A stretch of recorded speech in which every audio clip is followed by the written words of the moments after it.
ที่บางทางก็จักได้มีการประเพณีกินตาลถวายตาลเป็ดตะพรีตาลขันข้าวหลวงตาลสลักพัดซึ่งก็ถือว่าอีกบกี่วันนี้ก็จะเป็นประเพณีพิธีกรรมอันสำคัญของชาวล้านนาซึ่งได้ปฏิบัติตามความเชื่อของชาวล้านนาเป็นอย่างยิ่งและก็ซึ่งในบัดนี้ขอกราบถวายความเคารพบรรดาครูบาอาจารย์พระสงฆ์มหาเถรานุเถระเจ้าคณะพระสังฆาธิการที่กำลังได้เมตตาติดตามรับชมได้รับฟัง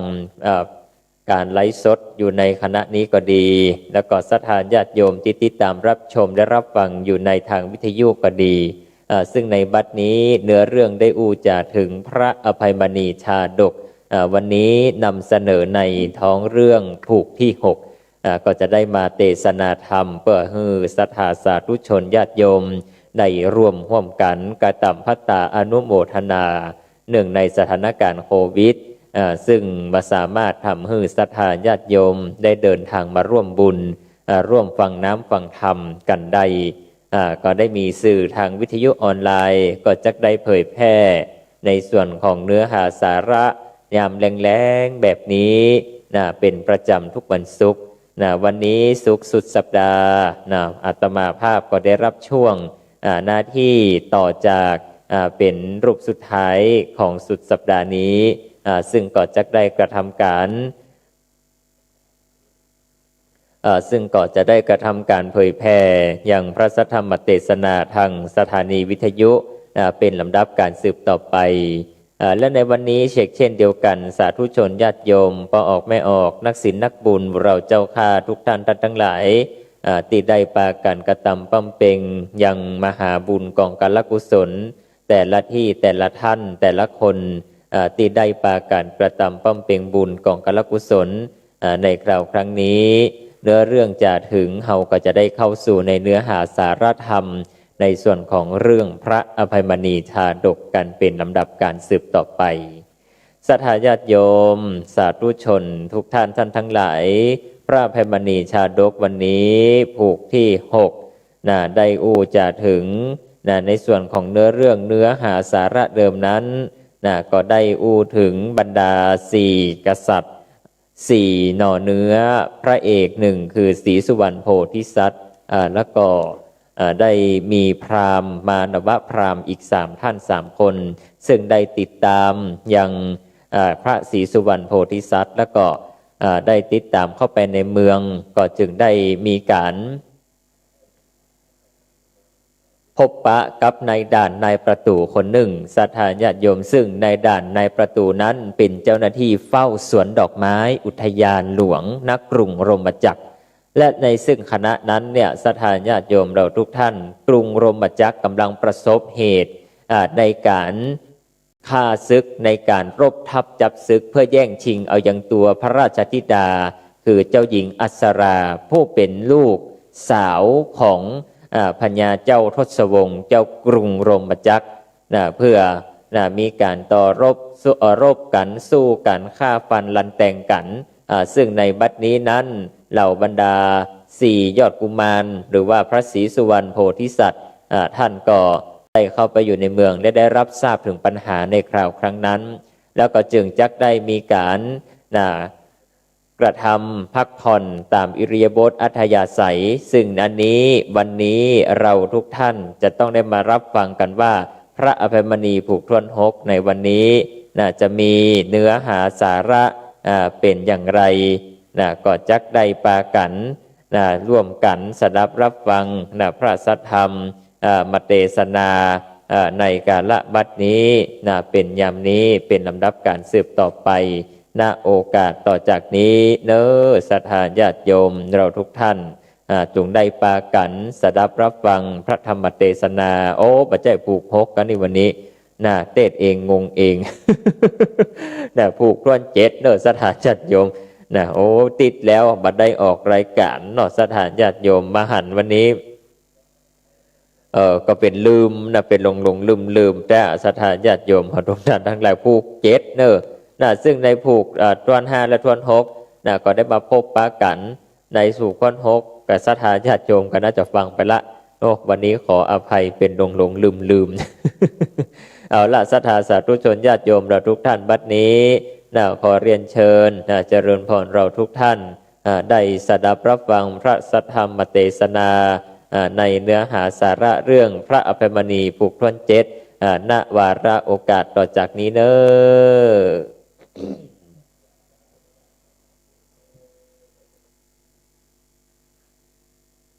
นะโมตัสสะภะคะวะโตอะระหะโตสัมมาสัมพุทธัสสะลำดับธรรมเทศนามาถึงสิสุวรรณกันตรันเจ็ดอันสมเด็จอาเลญาจาดนักผาดเจ้าหันมาในเมื่อนางอัศลาลาจาติดาอันอยู่ในภาษาสัตเนตาสองหันยังโพธิสัตว์เจ้ามีรูปโสมอันงามจักหาติเปรียบเทียมบ่ได้จิตต่างยังใจแห่งนางก็หักแป่งไฟห้อยยังโพธิสัตว์เจ้า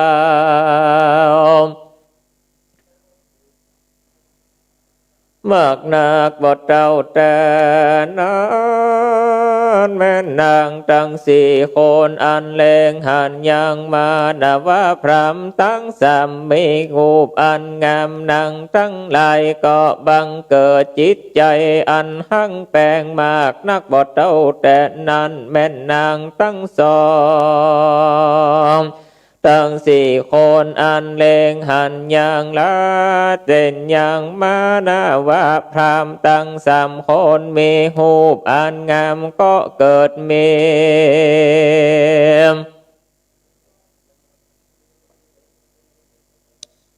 จิตใจแฝงไฟยังโป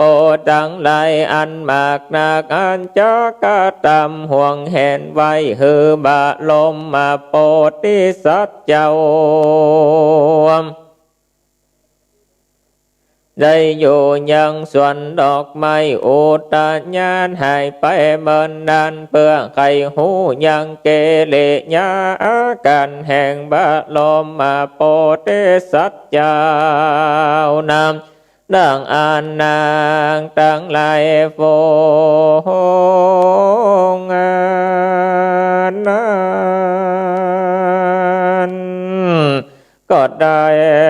ออกปากันมาจากภาษาทแล้วเก่าแก่ในด่านอันรักษาประตูตาน้ำว่าดูกาลาลุงอันเป็นจ่าสวนดอกไม้มาลาบัดนี้บานตะวันกะตกตำก้อยลำเหลี่ยมหอยปับหัตตาเกเลญาอันจอดแจงไล่เลียงยังถอยกำอาการตั้งวันก็หากวันเวลากาละแล้วเหตุดังนำท่านจงปาเอายังหลานตั้งไหลสี่คนไปรักษาไว้ในสวนดอกไม้อุทานยันก่อนเตอผักกันนึ่งตันอย่าได้ฮือหลานแห่งโตนำไปฮือเตตังใดตังอื่นเตอพิวาตันหากฮือขาดเจ้าทั้งหลายฮือไปดังอันราชทันทะกรรมใหญ่ก็จักมีแก่ตานจัดและต่างสุดตัวในด่านในกองได้ยินยังกรรมอันนั้นดังอันก็หูว่าหลานตนได้กระทำผิดแต่บันก็จึงมีความโกรธเคืองเกลียดมากนักก็นำเอาเจ้ามาดาว่าพรามมาถึงส่วนอุทญาณแล้วก็หือเจ้าตั้งหลายนอนอยู่ในเหือนแล้วตัวส่วนตัวมันก็นอนอยู่ไปนอกอันก้อยละวังรักษาเปื้อมันหากกัวยังเจ้าพรามตั้งหลายไปนี่ไปว่าอันก็มีวันนั้นแลตมัดหังภกาเสนาโต ธาสัพพัญโญพระพุทธเจ้าอันใดสำแดงอันยังอันทาอันนั้นมาฮือแจงก็เตสนาเป็นกัตถาวาตัทาโปติสันโตทุกขาตะลังโตมโนอัฏฐเวภิกขเวดังเนนะดูราพิงกุตั้งลายตนตะลงสินใสสะอาดอันเป็นเชื้อชาติอลาหันตาโปติสัตโตในกาละเมื่อโปติสัตเจ้าอันมาถึงส่วนดอกไม้อุทยานก็นอนอยู่ไปในแล้วก็เจียนจากัโดยปีแห่งตนโดยกรรมวาทุกขังแต่แลปีเป็นเจ้าบัดนี้ก็หากได้มาทุกโศกเศร้าลายพากันต่างๆก็เปื่ออิตาเสยิงปาโลถอยไล่หากกะตำโตดใส่เหลือลายปองดังว่ายังมีกรรมไปแถมดังอันข้าผู้น้องเตียงจักใดเตียงแต่บ่สงสัยจะแลในกาละเมื่อเจ้ายังเจียนจะภาษาไหลดังอานส่วนปุญญาทรงเท่าอันอยู่ไปนอกได้มายินยังมานะว่าพรำก็หากเจียนจากันสันนั้นมันก็กล่าวว่าเดือนตะเลดูกาลามผู้ใจถอยไล่สู่จุงปะกันรับนนเสียเตอสู่จะเจียนจากันฮือบุญปีใจกูเตอพะกันหนึ่งจากผู้จะด้วยถอยกรรมอันใดหรือว่าจักโจ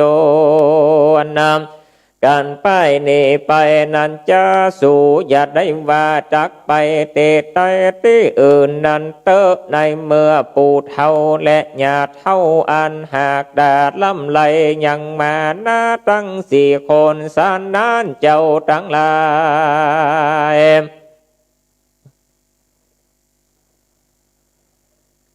อยู่ไปในก็บดอกตันเจียนจาสักกรรมก็ปากันลับไปหันและปุณณเทวัดเสในวันโลนลุงแจ้งมาแล้วดังอันส่วนปู่เท่าอันเฝ้าส่วนดอกไม้อุทยา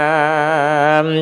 ก็จัดแจงแต่งยางเวียกันตั้งหลายมันก็เก่าด้วยถอยกรรมอันหยาบจ้าทาโลนว่าดูราเด็กต่างหลายนามโสตั้งอันหนุ่มน้อยยังบอกกัวคำแต่ราชตันตะกรรมเยื่องใดสู่จุงเอาเสียมและเลวมาแล้วจุงเพลญาได้ส่วนดอกไม้อุทานยันเตเนแล้วเตพิวาโซนามหากอันนาก็เฮอแล้วดังอันกูเตียงจักเตเฮอสู่แตกเฮอย่อยไปโดยค้อนแห่งโกจะแลว่าอันแล้วมันก็ถือเอาไม้อันเนิงนาม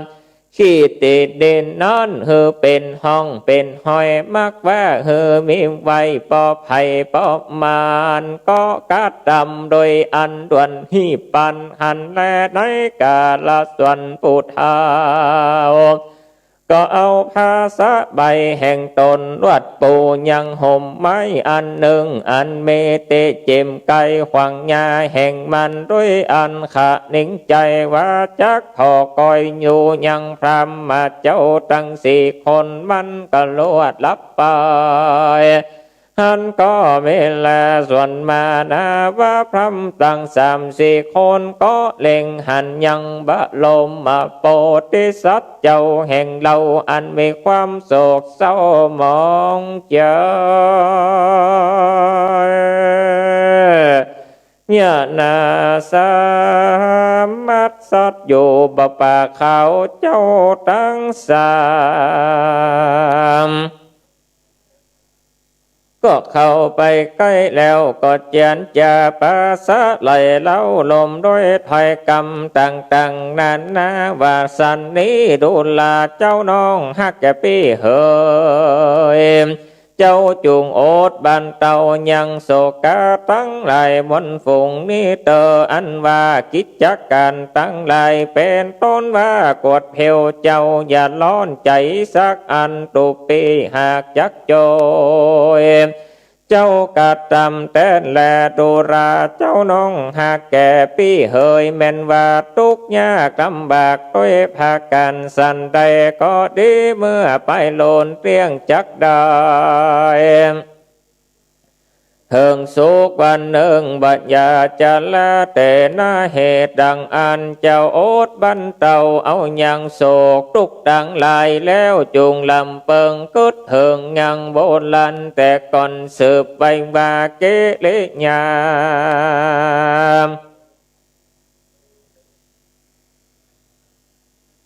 อันใดทุกแต่ก่อนแล้วเมื่อไปโลนหากใดเทิงสุขสบายและว่าอันแล้วก็ปากันกัดตำทางญาและกวาดเที่ยวไปมาเล้งหันยังปูเทาหากลับไปสันดานเจ้าทั้งหลายก็เอาการกระทำเหือแล้วแก่กิจจะพันโย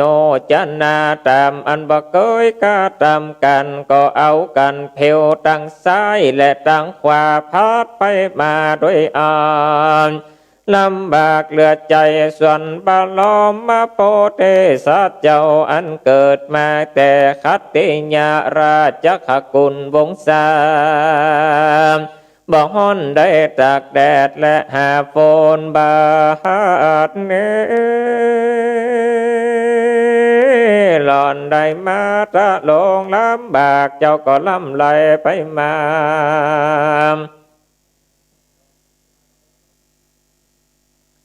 โดยภาการต่างๆว่าโกเกิดมาปังนี้หากเป็นทุกข์แท้เดเลปองดังว่าโกและตายโดยปีกูไปดังอันก็หากแควนผาเสดล้ำเลิศกว่าอันเมเจวิตได้หมื่นเต้าแสนเดเลและปองดังว่า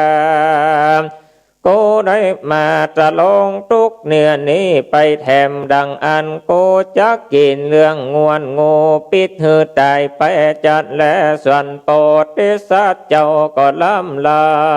ย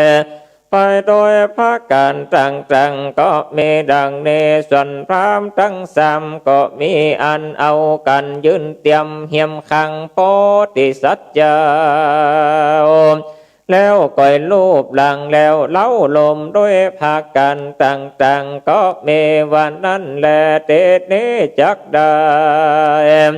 จะเถิงนางตั้งหลายสี่คนผู้มีพัญญาหูกึดได้ลำเปิงยังโพธิสัตว์เจ้ากันว่าพรำน้อยนั้นบ่หูเลิมหูให้สั่งสักวันสักคืนปุณณาเทวเสกันว่าแจ้งมาแล้วดังอ่านนั่งทั้งหลายก็เอากันตลงเกตเก่าเกษีก็เอากันมาเฝ้าอย่างนางอัศลาอันเป็นน้องแห่งตนแล้วก็ตกแต่งอย่างโปจนาอาหารเหมือนดังตุ้งวันแล้วก็จึงเจียนจาภาษาไหลซึ่งกันไปมาว่าดูลาเปื้อนทั้งหลายส่วนอ่านว่าเจ้าพรามน้อยหากเมละกันนาแก้มกังหูตาอันงามแต่ใดอันนั้นก็หากสมควรโดยกับนางอัศลาน้องแห่งเฮาทั้งหลายแต่และอาทาได้กาละนั้นส่วนนางอัศลาจติดาก็ได้ยินแล้วยังกำตั้งหลายฟูงนั้นก็จึงทำว่าดูกะลาปีตั้งหลายสี่คนปีเนเจียนจะกันโดยถ้อยคำอย่างใดนั้นจะว่าอันแล้วนางตั้งหลายกล่าวหือหูจู น้องหักแก่ปีเฮยเจ้าอย่าสลังสงสัยโดยพากันสันดาเตแม่ปาพาฝันหันยังสุบินนี้บิดก็มีดังนี้ยังมีเจ้าพรำน้อยผู้เนิม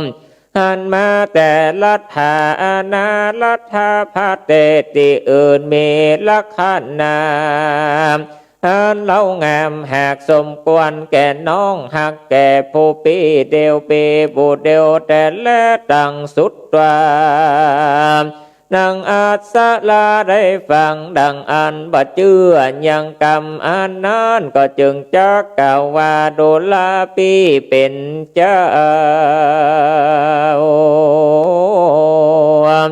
โสนางตั้งลายปอยติเตียนนินตายังขาผู้น้องโดยประการสันได้นั้นจะปัจจุบันภาวะอันนี้เปยาได้เมตริเวตากันข้าเนงเตออันว่าปัจจัยตั้งหลายในโลกเนมน้องก็บวังเป่าเป่งกับโดยผู้กาลาผู้ใดสักคนและอาจหาเมื่อนานนางตั้งหลายสี่นางหันยังน้องแห่งตนอันตะลงยังโกทะเครื่องเกียรติดังอานก็พากันพานมอันโจเลไว้เก่าฮือนางฟังในวาลาตวนสองว่าดูราเจ้าน้องหักแก่พี่เฮยนางปับพาหากลับวันหันยา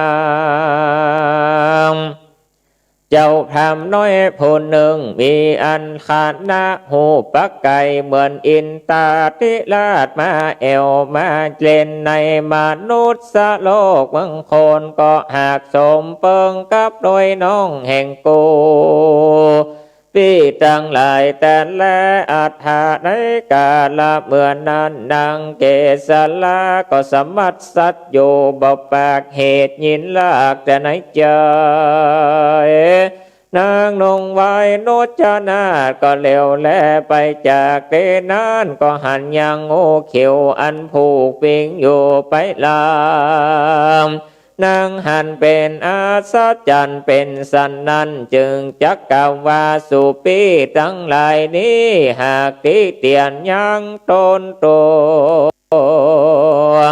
โกเฮผู้อันเป็นน้องแต่ได้ดูลานางเป็นเลี้ยงปันดังตนตัวแห่งน้องนี้ก็บอกหาทันนาจักร่วมโดยกับใจได้สักคนสุดนางอย่ามาเก่าในที่ไกลเฮือโกได้เย็นเตออาทาเหมือนนั้นนางตั้งหลายสี่คนก็หู้ในใจว่าน้องแห่งตนหากมีความโกรธตะเครื่องเกียรติแล้วเจิงเล่าลมว่าดูแลแม่ผู้มีหูปอันเหล่างามผาดูดดังจันปั้มเปงอันนาว่าอยู่ได้อันนา10 วัน15 ค่ำอันพ้นจากเก็บฟ้าเมฆทั้งหลายมีหมู่ดาวหากแวดล้อมเป็นปาลิวานมนุษย์จาติ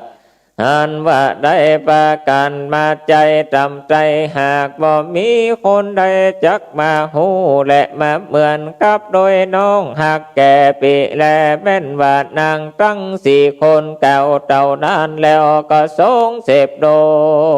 ยโตเลญาโดนเตมาโหดเลเสียงมวนดังล้วนก้องไปมาปุ่นเวทนามีมากเมื่อนางจักใดยังสาบิกาหากบุญมี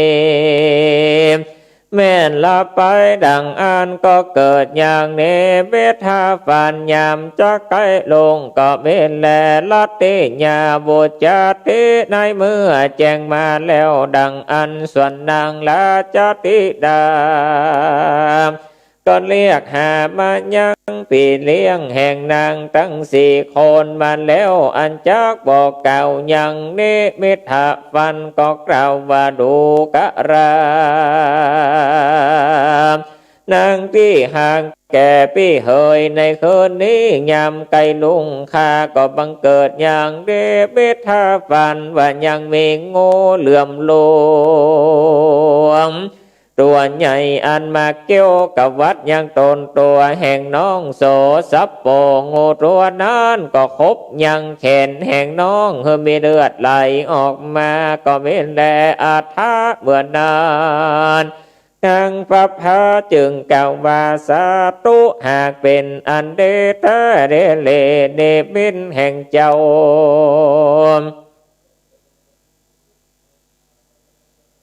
เป็นอันเดนักแลว่าอันแล้วก็ถือเอายังหนังสืออันปลายยังเนบิทาฟันฮือแก่นางราชธิดาหันแลอาทาในกาละนั้นนางราชธิดาก็อ่านแล้วก็หากหูโดยตนตามในยะแห่งกำฟันว่าปูกาละยิงใจฟุงได้และฝันหันยังเนเมตอันนั้นหันมาสันนิก็ว่างูเหลื่อมตัวใหญ่อันมาเกี่ยวยังโต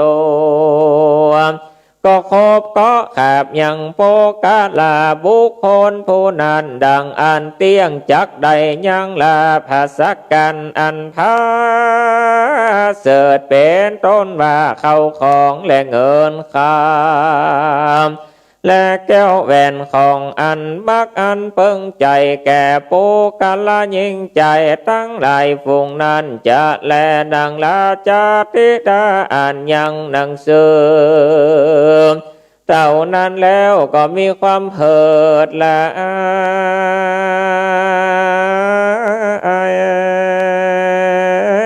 จึงเอาสัตว์ขว้างโตมไปแล้วก็กล่าวว่าหนังสือทำน้อยตวายอันเนม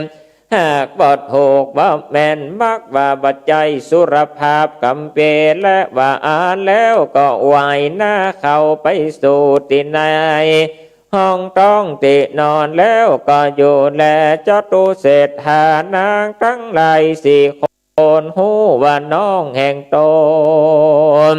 ตะลงยังโกรธถ้าเป็นสันนั้นก็เข้าไปเล่าลมนางด้วยผ้าการต่างๆเหมือนดังเก่าแต่โหนไปหลังแล้วนางก็เจียนจาม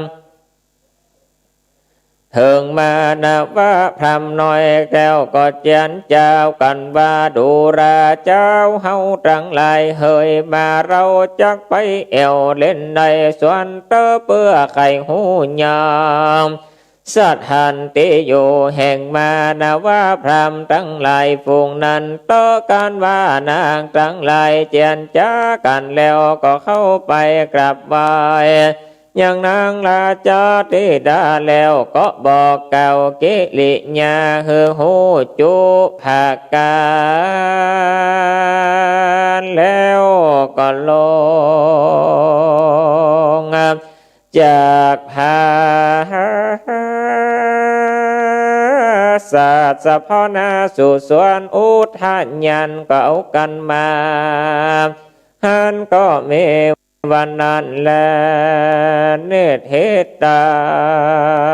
งหิญาอันเก่าแต่สนายังพระอภัยมาเนผูกทวนเจ็ดก็กาละโกนสมเลสเด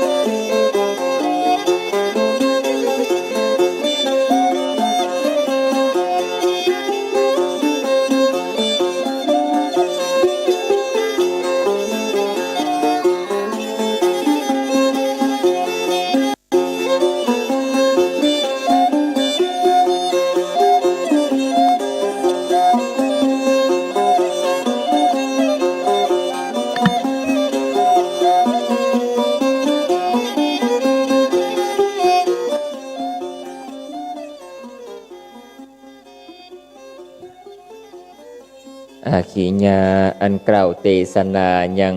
ทำพระอภัยมณีผูกพรเจ็ดนะก็ได้บวรมวลจบลงไปเป็นที่เรียบร้อย วันนี้ศรัทธาสาธุชนญาติโยมพุทธบริษัทหมู่เฮาเจ้าข้าทุกท่านที่ได้ติดตามสดับรับฟังพระธรรมเทศนาพระอภัยมณีผูกพรเจ็ดเนาะวันนี้ก็ถือว่าได้บวรมวลจบลงไปเป็นที่เรียบร้อยในคราวครั้งนี้เนี่ยศรัทธาญาติโยมสาธุชนเราทุกท่านทั้งหลายพระอภัยมณีผูกที่เจ็ดเนี่ยในวันนี้ได้อู้จาถึงเหล่าบรรดาพระนางเจ้าหญิงอัศราและบรรดาหมู่พี่น้องตลอดจนถึงเหล่าข้าราชบริพารแห่งเจ้าหญิงอัศราก็ได้มีการฮูนเจิญฮ้องเอายังศรีสุวรรณบรมโพธิสัตว์กับเหล่าบรรดาพราหมณ์ทั้ง3 คนขึ้นเข้าเฝ้าต่อบนณปราสาทราชนิเวศซึ่งหลังจากที่องค์พระนางอัศราได้สัตตาหันยังตนตัวหรือว่าห้างคิงของเจ้าศรีสุวรรณโพธิสัตว์ท่านก็จึงได้มีการเกิดความในใจว่าโอ้ทำไมศรีสุวรรณโพธิสัตว์มีหน้าตาหล่อเราเอาการเช่นนี้แต่เรานี้อย่ามาเปิงอกเปิงใจเป็นดีแต่อันล้ำเหลือเมื่อคราวที่หันอย่างอันแล้วแต่ด้วยความที่ว่านางอัศรานี้มีความคมจิตคมใจดีญาติโยมเราทุกท่านเราก็จึงเก็บอาการเอาไว้แต่ในคราวครั้งนั้นเนี่ยเล่าบรรดาพี่สาวของนางอัศราก็จึงได้หันยังผาดว่าพราหมณ์ตั้ง3 คนที่เป็นผู้ติดตามมาโดยเนี่ยก็เกิดความฮักเมาคนแห่มญาติโยมโอ้อะไรจะปานฉันนั้น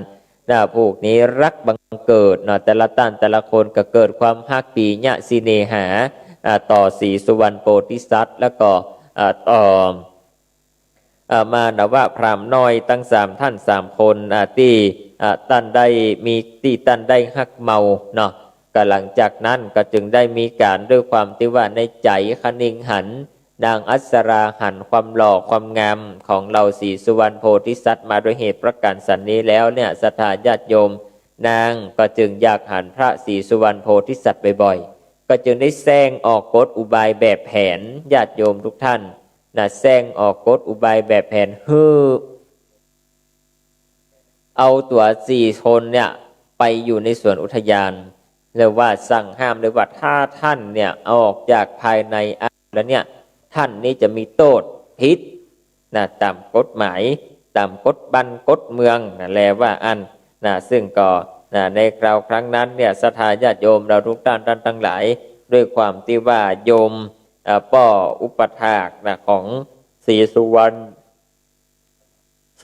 ณโพธิสัตว์เนี่ยได้เกิดความกลัวหรือว่าตกอกตกใจมาโดยเหตุประการสันนั้นแล้วเนี่ยเต้าหรือว่าป้อพญาป้อพราหมณ์เนี่ยก็จึงได้ท่านก็จึงได้สั่งห้ามให้หลานทั้ง4 คนเนี่ยห้ามออกจากเขตสวนอุทยานนี้เป็นอันขาดหลังจากนั้นมาป้อพราหมณ์ก็จึงได้ใจการใจงานแก่ศรีสุวรรณโพธิสัตว์เจ้าเนี่ยได้ศรีสุวรรณโพธิสัตว์เจ้าท่านเนี่ยได้กระทำการแซะหญ้าแซะตอกสถานญาติโยมท่านทั้งหลายควัดหญ้าควัดตอกในสวนอุทยานห้ามหนีไปไหนป้อสวดว่าป้อจ่าในสวนอุทยานคนนั้นก็อันผ้าปูพื้นก็ไม่พอไปแต่พอไปพอมาหมายใจนั่งรับเนี่ยเป็นอย่างอันว่าอันไปซึ่งในคราวครั้งนั้นหลังจากที่ป้อเท่าเป้าสวนอุทยานได้รับลงไปแล้วนั้นมาเนพระพราหมณ์ทั้ง3 คนก็เข้าใจฟังลุกฟังปลุกหรือว่าฟังไปพอ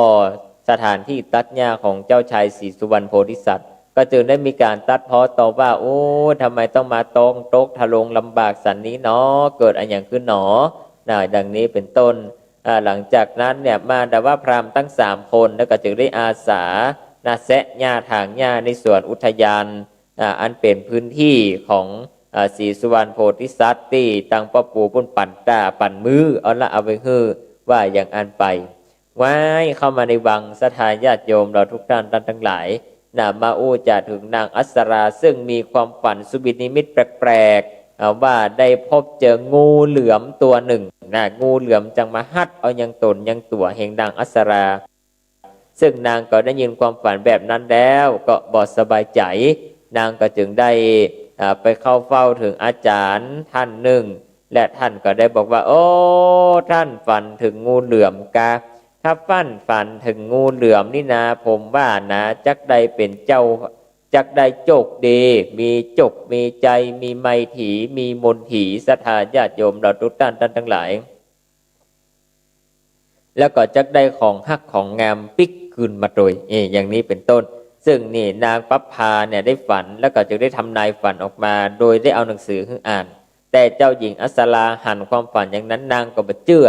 เลยซัดเอาหนังสือขว้างบอกว่าโอ้หนังสือนี้มีตัวอี้ละกะเนี่ยอย่างบอกหาหนังสือดีๆที่มันมีการทำนายความฝันดีๆเพื่อให้เขาอ่านล่ะนะเพราะฉะนั้นแล้วเนี่ยเขาต้องบ่เชื่อว่าเขาจะได้กู้ได้กีมว่าเขาจะได้มีคนมาจีบมาดูมาแลอย่างนี้เป็นต้นซึ่งศรัทธาญาติโยมสาธุชนเราทุกท่านทั้งหลายซึ่งในบัดนี้เนี่ยเฮาทุกท่านก็ได้ปากันสดับรับฟังอย่างผูกทน8ตอนที่นางอัสราได้ฝันและก็ได้มีคนมาทำนายฝันว่านางจะได้ของดีนางจะได้มีคนเข้ามาหาเข้ามาดีซึ่งก็ในคราวครั้งนั้นในใจนางอัสรานั้นยังไม่เปิดใจให้กับใครแต่ในใจลึกๆแล้วนางก็ยังมีความชอบศรีสุวรรณโพธิสัตว์อยู่ในขณะนี้ซึ่งก็ถือว่าเป็นบุญเป็นกรรมของเขาเจ้าทั้งสองที่จะได้มาเกิดและจะได้มาร่วมสมปานซึ่งกันและกันเป็นสิ่งที่ดีเป็นอย่างยิ่งเพราะฉะนั้นแล้วเนี่ยศรัทธาสาธุชนญาติโยมในส่วนของพระธรรมเทศนาพระอภัยมณีชาดกวันนี้ผูกที่7นะเกี่ยงกั้งพิษนะก็นึกว่าเต้ตึกผูกที่6อยู่เป็นว่าผูกที่7อย่างใดก็ขอสุมาภัยกับศรัทธาญาติโยมเราทุกท่านทั้งหลายโดยและในช่วงนี้เนี่ยญาติโยมทุกท่านใกล้ช่วงประเพณีบุพเพตพรี12 เพ็งแล้วแต่ละวัดแต่ละวาก็มีการออกมาเชิญชวนประชาสัมพันธ์ให้ญาติโยมได้ร่วมทำบุญบลูทูธพ่องทำบุญออนไลน์พ่องบางท่านบางคนโอนเข้ามาในบัญชีวัดเป็นอันเรียบร้อยแล้วบางท่านบางคนก็มีกิจกรรมงานบุญที่จะพึงเกิดขึ้นในวัน12 เพ็งอีกบ่กี่วันที่จะมาถึงซึ่ง12 เพ็งล้านนาปีนี้ตรงกับวันอังคารที่21 กันยายน 2564ซึ่งในมาตรการแต่ละหมู่บ้านนั้นบางที่ก็งดบางที่ก็มีการตั้งขันเข้าเป็นปกติแต่คือก้อยๆทยอยมาดังนี้เป็นต้นและในเช่นในคราวครั้งนี้ทางวัดหนองบัวตำบลงิมอำเภอโป๋งจังหวัดพะเยาในคราวครั้งนี้12 เพ็งทางวัดของอาตมาภาพก็จะได้มีการจัดประเพณีทำบุญกินตาลสลักพัดบุพเพตพรี12 เพ็งเช่นเดียวกันซึ่งก็จะจัดขึ้นในวันอังคารที่21 กันยายน 2564ที่จะมาถึงนี้ฉะนั้นแล้วศรัทธาญาติโยมสาธุชนเราทุกท่านที่ได้ติดตามอยู่ใน Facebook Live เฮาก็นี่ก็ดีที่หรือว่าได้ติดตาม